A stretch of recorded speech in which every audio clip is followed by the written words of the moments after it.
welcome to the webinar with our 10 Minutes of Torah thought leader for the book of Genesis, Rabbi Bruce Kadden, spiritual leader at Temple Beth El in Tacoma, Washington.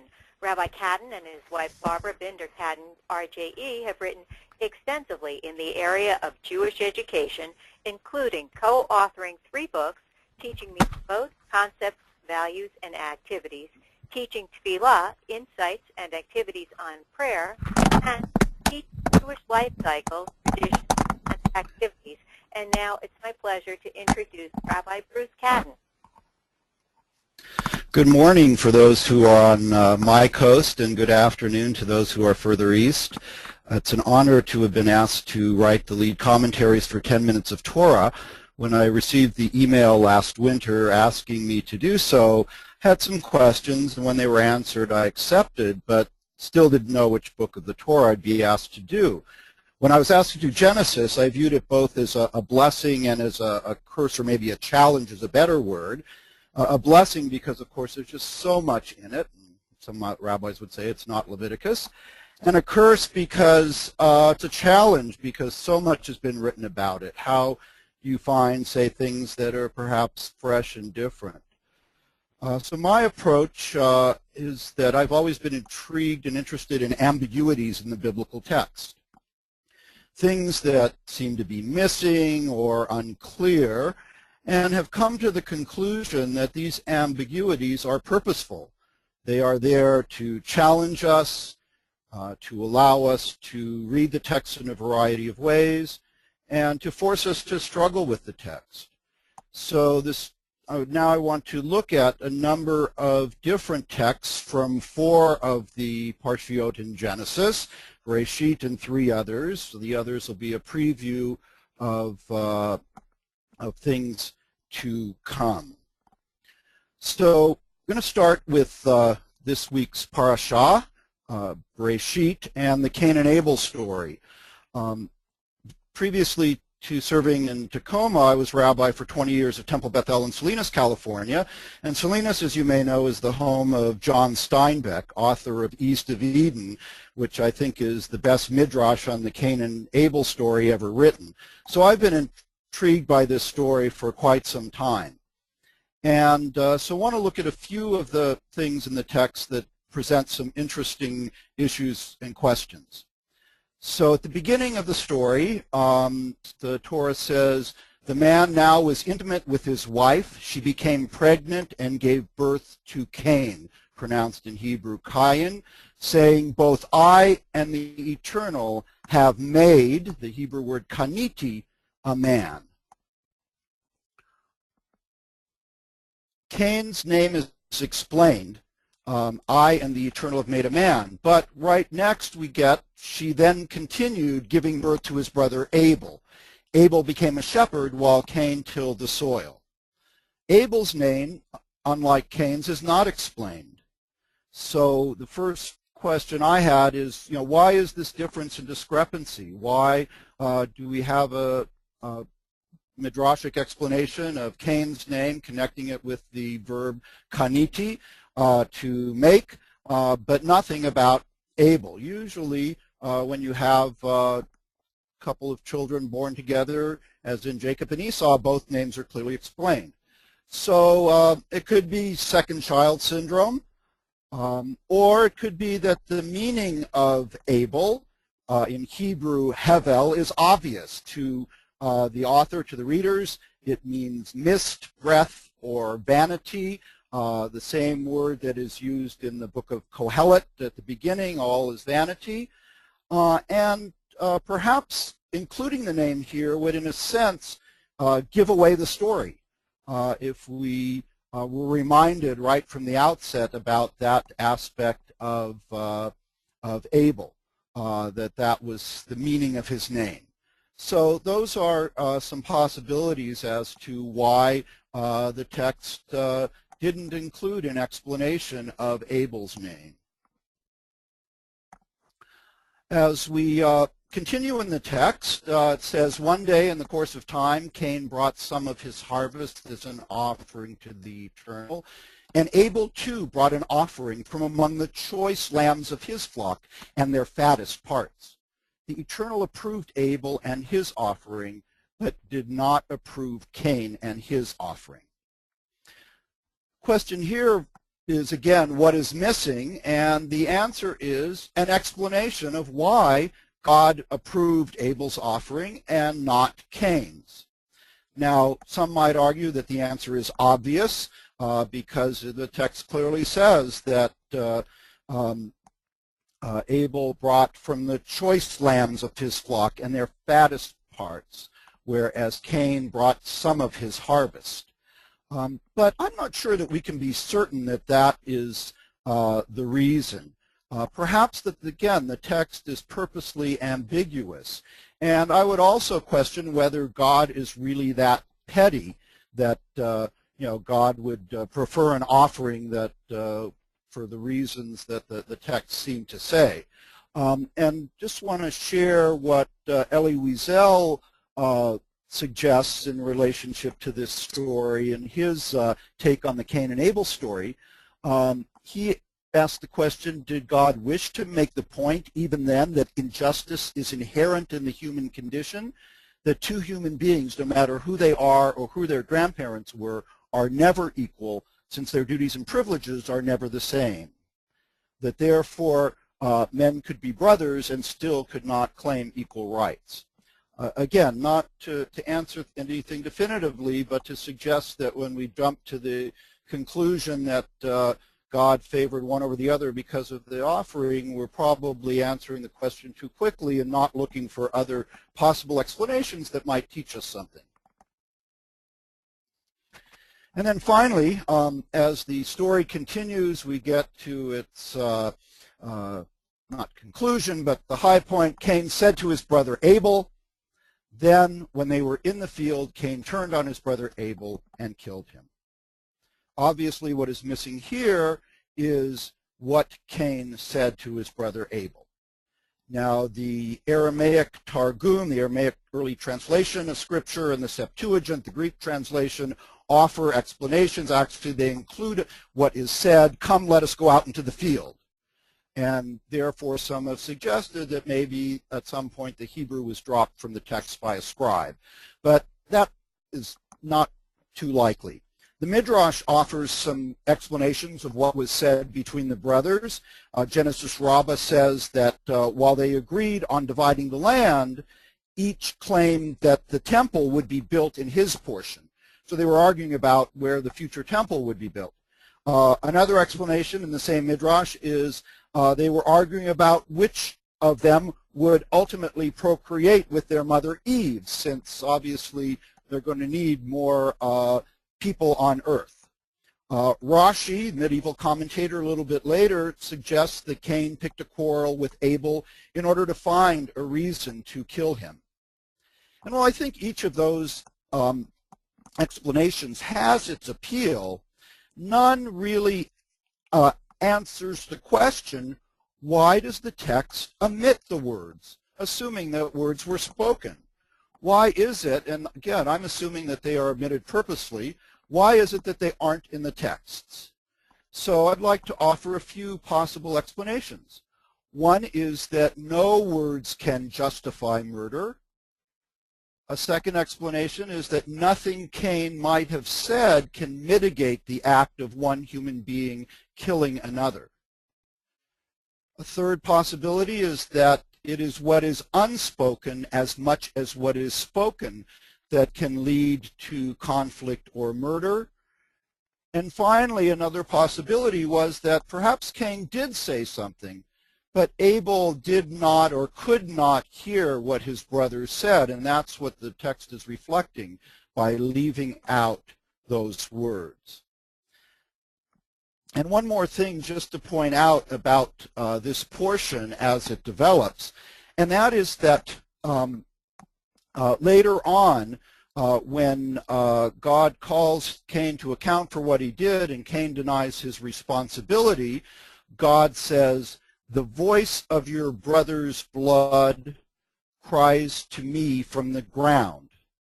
And it seems to me that this voice, too, is a voice without words, just as in the passage we just looked at from Genesis 4:8, is a voice without the words themselves. So those are a few of the things from the Cain and Abel story, and let me stop now and see if we have any questions. Okay, we have a hand raised. Oh, now the hand is gone. But I'll unmute. David Moffat, did you have a question? I saw the hand go up and then go down. Yep. Hello. Well, I'm quite interested, but at the same time, I find it strange that we spend so much time on what can only be mythological. We can't really know what happened. Just the fact that it's in the Bible, it tells us things about the past, but it tells them in a way which is illustrative, and I think you did that very well, as to, you know, why you can't justify murder. So it does that, but I feel that our religion should be moving us on a bit, you know, getting us to tackle not so much as where we came from as where we're going. In a nutshell. Okay, thank you, David, for your comment and insight. You know, I would agree that these early stories, particularly in Genesis, are paradigmatic. You know, they're not just about two individual human beings who may or may not have lived long ago, but rather they are about how we approach the world today. Elie Wiesel calls the Cain and Abel story the first genocide because, you know, it is wiping out not just Abel, but all who came after him, which at that point would have been a significant percentage of the human race, so to speak. So these stories do offer, you know, I think some very important insights about many different aspects of our lives, how we treat others, and you know, how we understand the world. Is there another question on this particular parsha? I have a couple more hands raised. Mimi, you're unmuted? Yes, can you hear me? Yep. Yes. Oh, okay. I just think it's significant that that Cain asked these questions that are still so relevant today.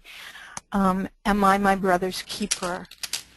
And you know, we haven't got that one right yet. I think it's incredibly relevant for right now.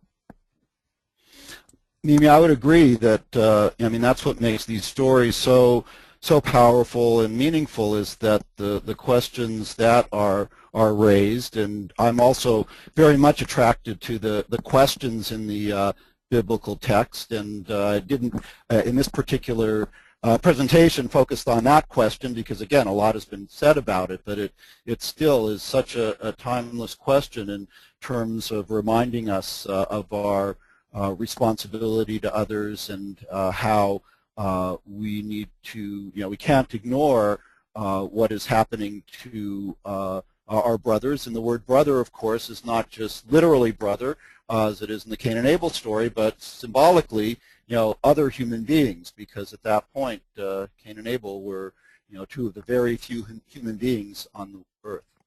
So let's take one more question, at least before we move on. I see a few questions in the questions log. How can we use the omission of words to teach our children about relating to their siblings? Well, that's a good question. I think that you know, sometimes not saying something that you are thinking is better than saying what you are thinking. Although, you know, I think most of us would promote dialogue and discussion, but sometimes we speak before we have thought through what we're going to say, and the words don't come out the right way and can be quite hurtful of one another. So I think that it's good to remind ourselves that you know, while words are very helpful to solve things, they have to be the right words, and that should take some time to think about them, especially in situations where there might be conflict and argument. At other times, when someone is not sharing words and we want them to, it can be hard. Sometimes this is a husband-wife thing where one is talking a lot more and the other is, a little bit or a lot more quiet, and it sometimes is important to step back and think about what's being said and what's not being said, and try to draw things out. Okay, I think we can do one more question, and then I'd like to move on with the next story. Okay. This is another question in the questions log. I wonder just how the offering was made by Abel and how the offering was made by Cain, and what were their motivations in making the offerings? Well, those are great questions about the offerings that were made. I think the text assumes that they, were offered up by fire, but we don't necessarily know that. Could have been offered in a lot of ways. And again, motivation is hard to determine when the text doesn't say anything. And so, we sometimes read into it based on what we think might be said, but it's not necessarily the case that, just because,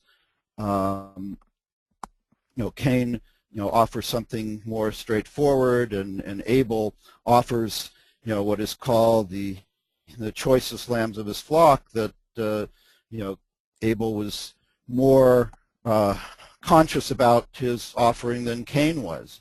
One commentary I read said, Cain went first. He made the first offering, and Abel was sort of trying to do one-upmanship on his brother. So, whereas the natural tendency is to praise Abel as opposed to Cain, that explanation sort of turns it on his head and says, well, Abel was competing with his sibling. Of course, siblings always compete, and that is also one of the main lessons, not only of this story, but of other stories throughout the book of Genesis.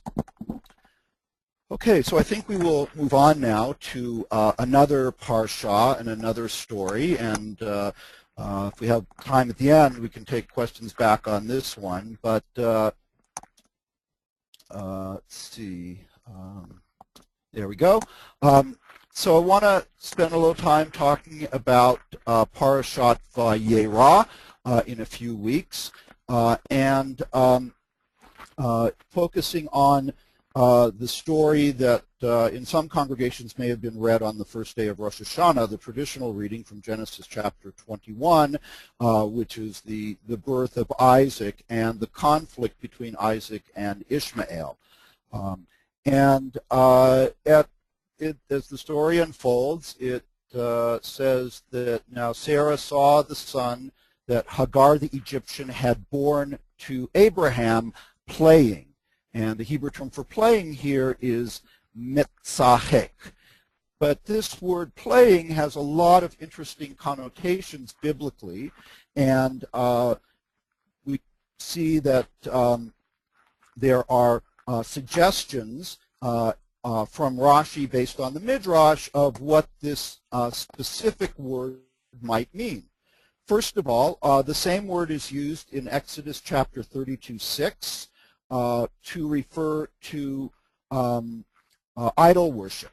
This is, of course, the story of the golden calf, and to describe the people worshiping the golden calf, this is the word that's used. So in some way, what may have been going on here had something to do with idol worship. Second explanation connects it to the story of Potiphar's wife, who falsely accused Joseph of forcing himself upon her. And again, the same root is used there, this time for what might be described as sexual immorality. So So in reading back to the passage from Genesis 21, it might have been a sexual thing that Ishmael, the older brother, was doing to his younger brother Isaac. And obviously that would warrant their mother's concern. And then finally, in the book of 2 Samuel chapter 2, the term is used by Abner, King Saul's cousin, to describe the conflict between his troops and those of David. So in this case, it's more serious, having to do with perhaps killing and murder. So Sarah's concern with that regard might be that Ishmael was doing something that would threaten Isaac's life. And again, another midrash suggests that he was shooting arrows at an apple on his head, a story that we're familiar with from another context. But although each of those explanations, again, is interesting and indicates why this word is ambiguous at best, I think what's most important is not any of those meanings, but the fact that the root of mitzachek is the same root of the name Yitzhak, Isaac. So as if to say, when Sarah looked at Ishmael, she could only see him taking the place of Isaac, and that is what bothered her most. That's what upset her most, and of course led her to telling Abraham to send them away. That she was concerned for her son Isaac, his future inheritance, and that when looking at Ishmael and what he was doing, she saw him taking the place of Isaac, and therefore saw the fact that perhaps Isaac would not ultimately receive the covenant. So, so that's how I think this particular passage can offer a few different lessons. As we move a little bit further into the text in the same portion, we learn, and in the intervening verses, Hagar and Ishmael are sent off, and then the text says, when the water in the skin was gone, she, Hagar, cast the child away under a bush. She walked away and sat down on the other side at a remove of about a bow shot, thinking, let me not see the child's death. There on the other side she sat and wept in a loud voice. And then as the text continues, it said, God heard the boy's cry, and from heaven an angel of God called to Hagar. What, of course, most commentators have noted and pointed out is that it is in the first part of the section, Hagar, who is sitting and crying, but then it says that God heard the boy's cry. And so the obvious question is, what's going on here? Why does the text say Hagar cried and then God heard the boy's cry? And one possible explanation and one response is that we who read this, we who obviously deal with a lot of suffering, need to hear and respond to the silence that cries out to us from those who may no longer be able to cry out.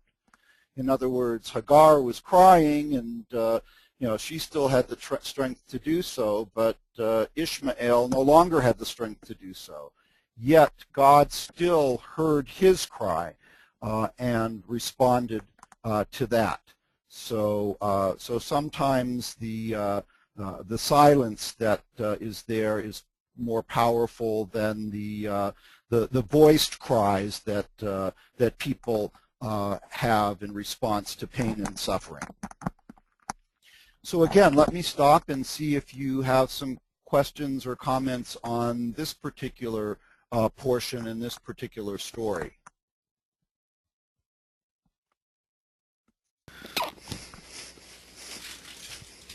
Again, feel free to raise your hands at this time and I'll unmute you, or go ahead and note your questions in the questions log.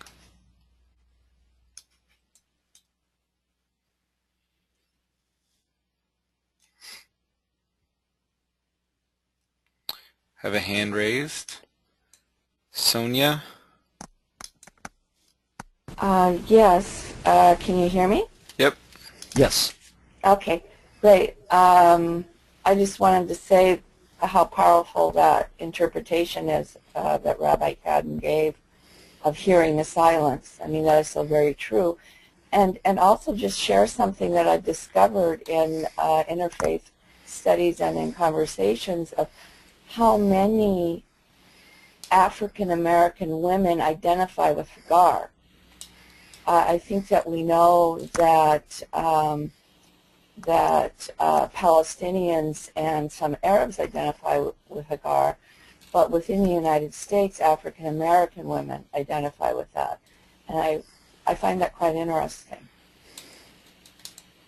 Yeah, thank you, Sonia. I think that is good to recognize that oftentimes our own experience influences what we see in the text and the individuals that we identify most with in the text. In one of the commentaries that I've written that we're not going to talk about today, I share the fact that I've always been attracted to Isaac since writing a rabbinic thesis about the Midrash on Isaac. And so I've always focused on aspects of his story, and they speak to me, just as I think for, as you say, many African American women, as well as, of course, Palestinians, see the challenges and pain and suffering that Hagar goes through here as something that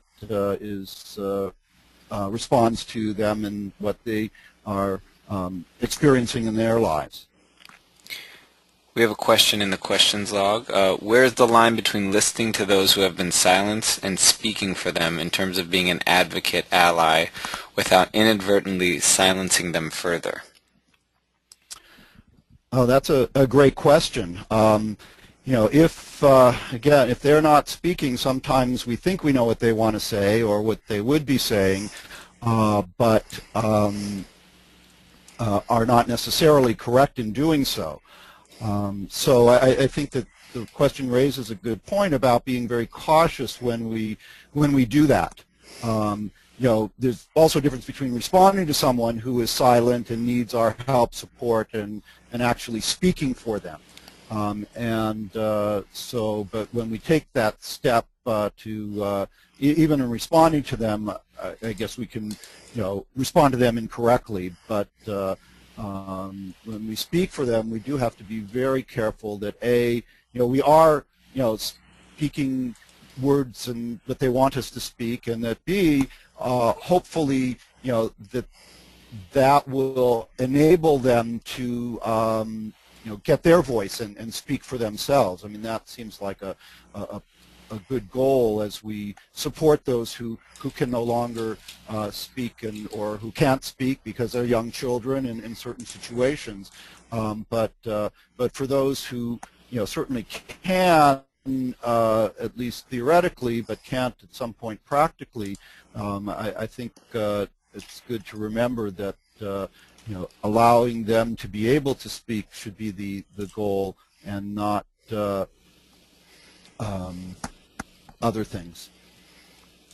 Okay, why don't we do another question here? Okay, Mimi. Mimi, you're unmuted. Alrighty. We focus a lot on Sarah's expulsion of Hagar and Ishmael, but not so much on the reconciliation of Isaac and Ishmael at the end after Abraham dies. And I wonder if Rabbi Kadden could say something about that. Yeah, thanks for bringing up that. That's also an important part of the story, and it actually connects up with a question in the question log about is Ishmael further mentioned in the Bible. He is in this story. There's a blessing, for him, a genealogy of him that is significant in terms of explaining how various groupings connect up with each other. And then, as Mimi mentioned, after Abraham dies, both Ishmael and Isaac come together to mourn the death of the father, and that's a powerful image of coming back together, even though obviously there has been some family conflict. Both sons have suffered significant traumas. Ishmael's recounted in this particular chapter, and of course Isaac's most significant trauma in chapter 22, the Akedah. So you would think that they would have a lot to talk about, share with each other, and as survivors in many ways, and both lovingly coming to bury their father, even though each of them could have significant animosity toward their father for what has happened. I don't think the text indicates that there was animosity, but on the other hand, I'm not sure that the text says a lot about their thoughts, feelings, other than this is what they did.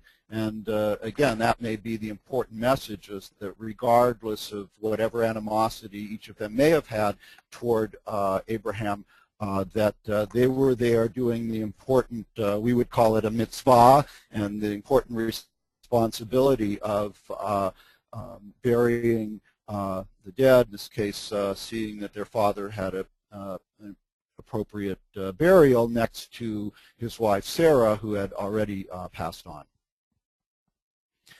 Okay, I think we'll move on now, because I have two more portions to look at and stories to cover. Let me get to, got too far. Okay, so looking ahead as we move through Genesis to Parashat Vayishlach, one of the most dramatic and challenging and interesting stories to me in all of the Torah is the wrestling that takes place. And just to set the context of the story, Jacob, after going to Haran, marrying both Rachel and Leah, fathering many children, is now returning to the land of Israel. But he knows, based on what happened when he left, that Esau, his brother, could still be waiting for him, and perhaps still want to kill him, as he had threatened to do so after Jacob stole both the birthright and the blessing that was rightly Esau's.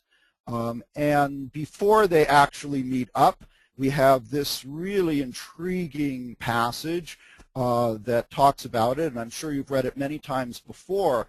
But as I read it this time, I want you to look for the ambiguity that I think is inherent in the text. So let me read it. Now Jacob was left alone, and a man wrestled with him until the rise of dawn. When he saw that he could not overcome him, he struck Jacob's hip socket, so that Jacob's hip socket was wrenched as he wrestled with him. Then he said, "Let me go, dawn is breaking." But he said, "I will not let you go unless you bless me." He said to him, "What is your name?" And he said, "Jacob." He said, "No more shall you be called Jacob, but Israel, for you have struggled with God and with human beings, and you have prevailed."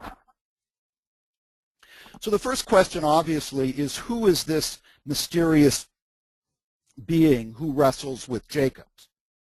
At the beginning of this section, he is called a man, but as the story unfolds, it becomes clear that it is no ordinary man. And the Midrash offers quite a few different explanations as to who this might be.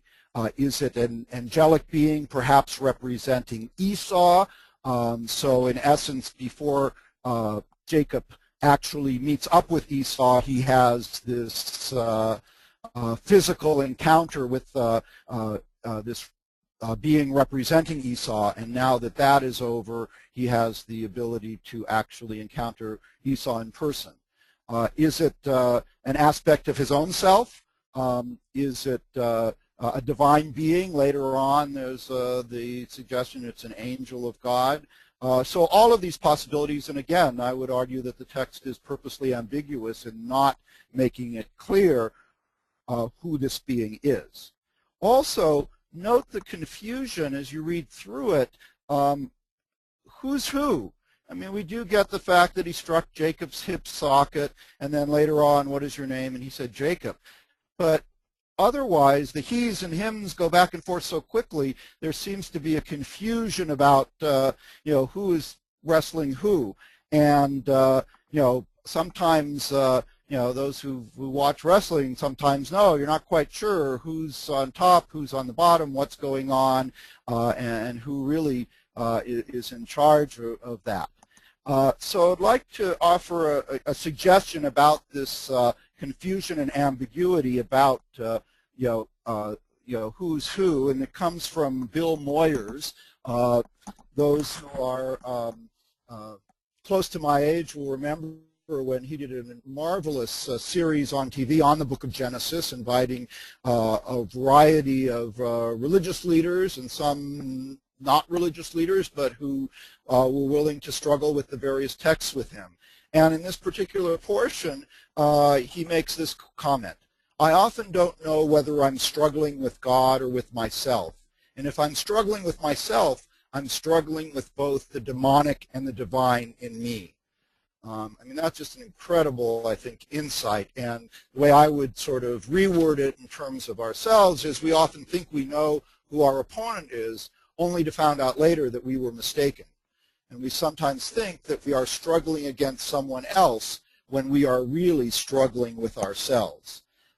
So I really appreciate Bill Moyer's comment on this, because I think it really says a lot about our own lives, and it also helps me to understand what I again see as the ambiguity in the text, that it's purposely ambiguous because this, whatever was going on with Jacob and whomever he was wrestling with, it's really about us struggling with God, struggling with ourselves, struggling with others, and trying to figure out what all of this means. So once again, take a few moments to answer some questions on this particular story and this take, any response to what Bill Moyers says in interpretation. We have a hand raised. Herb? You're unmuted. Are you talking to me? Yeah, Herb, we can hear you. Yep. Yeah. Hi, Rabbi. Hello. I don't, I'm really puzzled about the story, because it's obviously got to be extremely important, because this is what gives us our name. And any story in the Bible that, or for that matter, in many other normative sagas about people that explains why the people are called what they're called, is going to be very, very important. And yet this one seems so ambiguous. What are we supposed to understand about ourselves as a people from the idea that our name is struggling with God? Well, I think that that's been a quite appropriate name for our people throughout its history. I think that we've done our best to try to live up to that name by asking questions, challenging those who think they have the right answers. It's interesting. This isn't the first time there's been a name change in the Torah, and there are others as well. But as far as I'm aware, it's the only name change where the second name is so completely different than the first name. Avram to Avraham, Sarah to Sarai, there could be two different pronunciations almost of the same name. But here it's like saying, not only are we, changing your name, but it's in a very significant way. In fact, some commentators have tried to point out how Yaakov related to a word that can be, may mean to be crooked, and certainly in some ways characterized Jacob up until this point is very much different than Yashar, which may be a stretch from Yisrael, but not too much of a stretch, which means straight.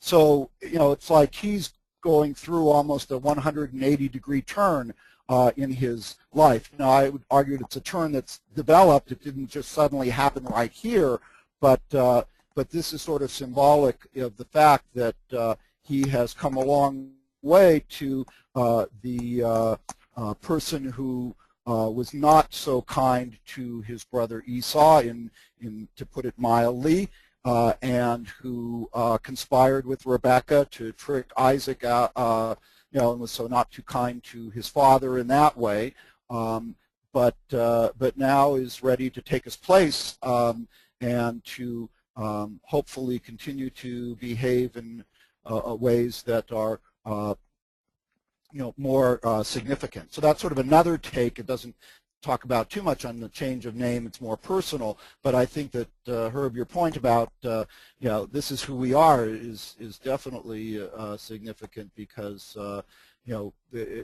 obviously I would say the main purpose of the story is to explain this name that will be used for us throughout. Another interesting thing with regard to the change of names is that once Abraham's name is changed and Sarah's name is changed, they don't go back to be calling Abram and Sarai anymore. But even though Jacob's name is changed here, the text goes back and forth. Sometimes he's Jacob and sometimes he's Israel. And that, too, I think probably has some significance, although I wouldn't, pretend to say in general what that means. But it's worth paying attention to as we continue on from here in the book of Genesis and take a look at when he's Jacob and when he's Israel. Okay, could take one more quick question before we move on to the last section. Okay. This question, could the message be that the people represented by Yaakov have struggled and are now worthy to become Israel? Sure. I mean, I certainly think that that's one interpretation. He's not just representing himself as an individual, but representing us as a people. And we as a people also, I think, go through times that we don't always live up to our name, but I think that ideally, it's living up to the name means continuing to struggle with God, struggle with our fellow human beings, not to give up when sometimes we think that the struggle is pointless, but to always look toward the future and hopefully see the struggles as an experience that helps us move forward. Okay, the final text we want to look at comes from Parashat Vayeshev. We'll actually look at a couple of texts here. So now we're moving on to the Joseph story. And as you know, Jacob gives Joseph a coat of many colors, an ornamented tunic. Obviously, Jacob has not learned completely all of his lessons because he's playing favorites with his children, as happened, with him. But I want to focus on, as the story develops, what happens with this coat. After Joseph's brothers capture him out in the field and first want to kill him and then decide that maybe that wouldn't be the best alternative, throw him in a pit. Then they strip him of his coat and then, of course, sell him to the caravan of Ishmaelites. But it's what is done with the coat that I think is quite significant. They take the coat, dip it in blood from a goat, and bring it to their father.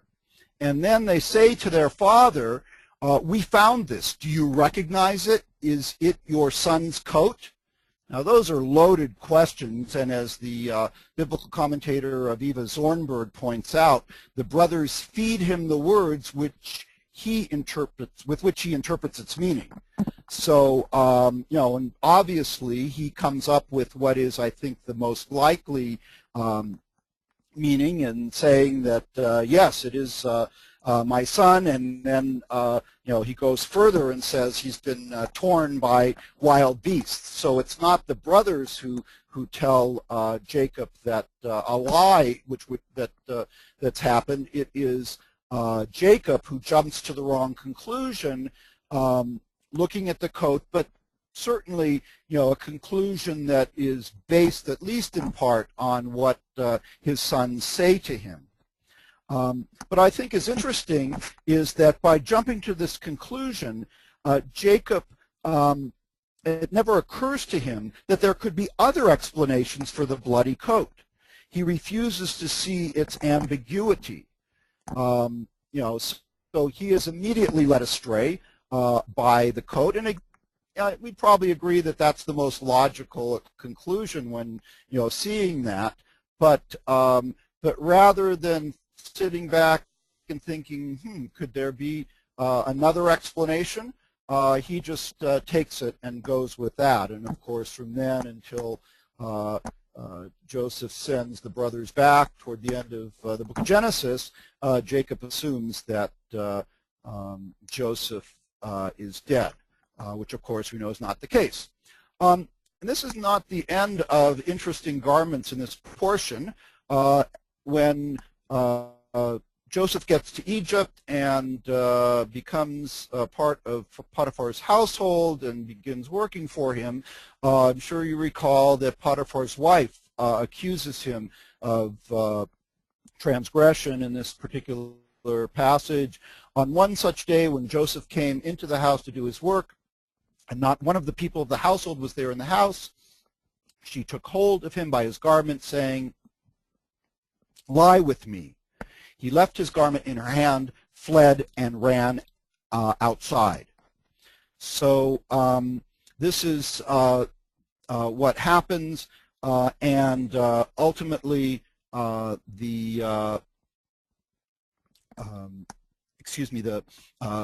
Potiphar's wife shows the garment to Potiphar, and his conclusion immediately is that Joseph has done this.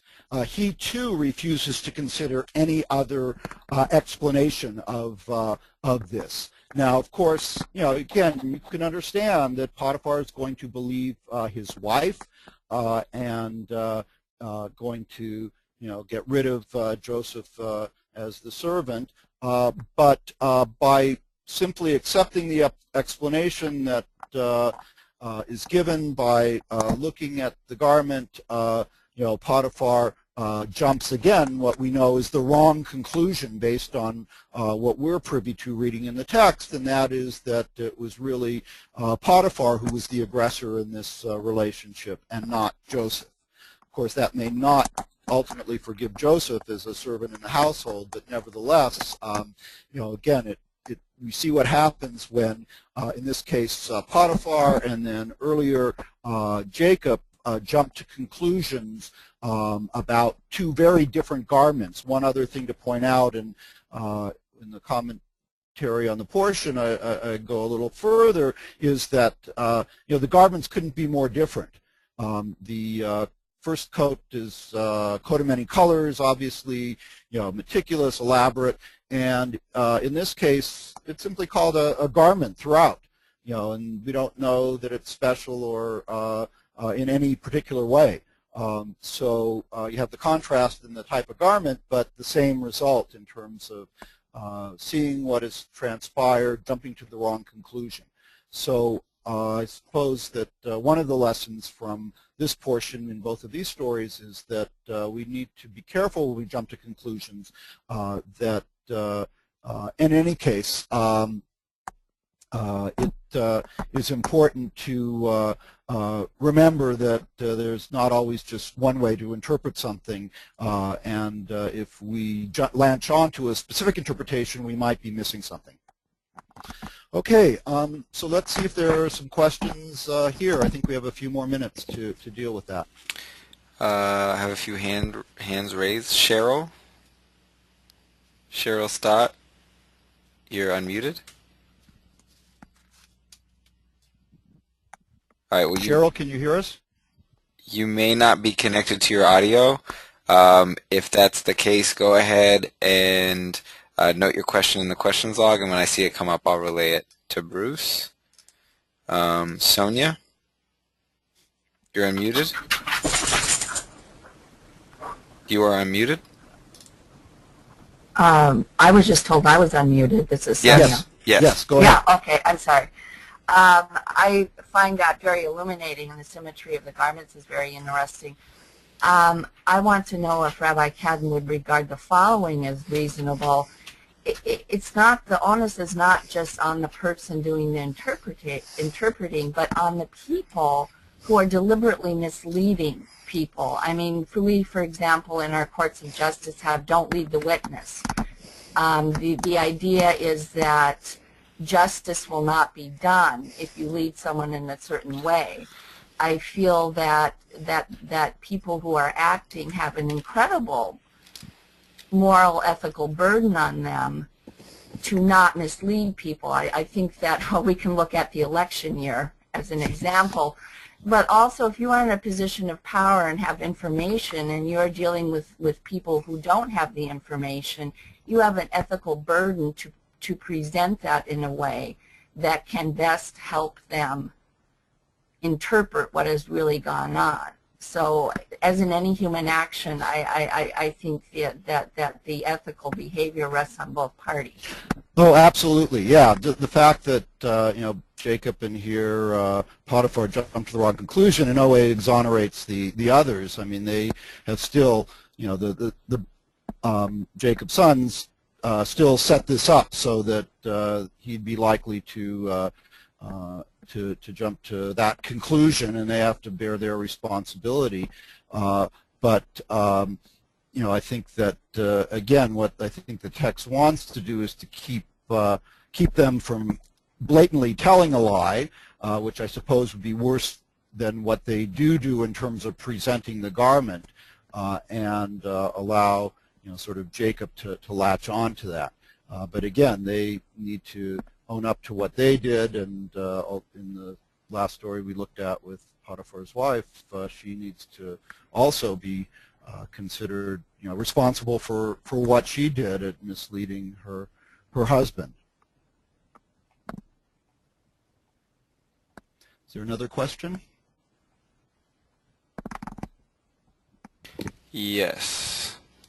Cheryl's question came in. I'm struck by the fact that in both cases, after Joseph is stripped of his garment, he leaves not only his garment but also his current circumstances behind and enters a new phase of his life.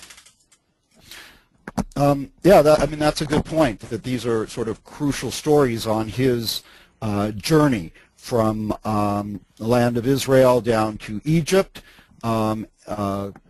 He's lost the garment that sort of represents his youth and his connection to his family, and in Egypt he loses maybe the one simple garment he has at this point in this story, and it's not the end really of the garments. When he is let out of prison,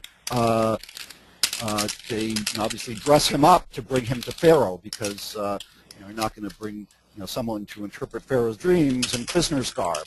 So garments play an interesting role throughout the story. I've only touched on a little bit of it, but and that's another thing that we need to focus on. Sometimes it's these little things that don't seem to be that important, that motifs that are carried through either one story or even sometimes through multiple stories that connect us from one thing to another. So with Joseph's, it's these various garments that are a part of him and that indicate change in status in his life.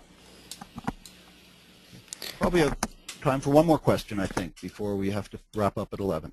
All right, Angie, you're unmuted.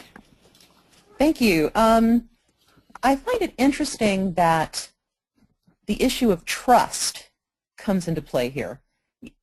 Potiphar obviously trusts his wife, and but the trust is violated.